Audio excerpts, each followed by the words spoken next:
न जाने कितनों की तमन्ना थी मेरे साथ चलने की, लेकिन वक्त ने सबकी असलियत दिखा दी।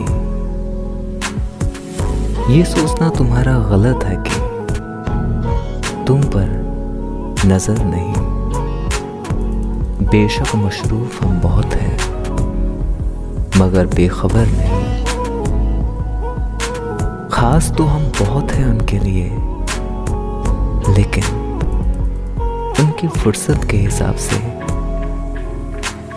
तारीफें सुन रहा हूं मैं कुछ लोगों से आजकल, लगता है फिर किसी को मुझसे काम पड़ने वाला है। फिर एक वक्त ऐसा भी आया कि सुनकर नाम उसका मैंने मुस्कुराना छोड़ दिया। बड़े बड़े वादे हमसे नहीं होते सनम, हाँ मगर तुम्हें कभी अकेला नहीं छोड़ेंगे, ये वादा रहा।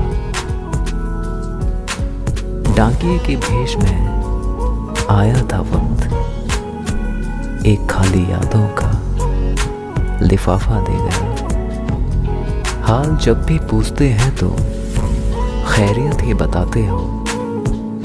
लगता है कि मोहब्बत छोड़ दी है तुमने।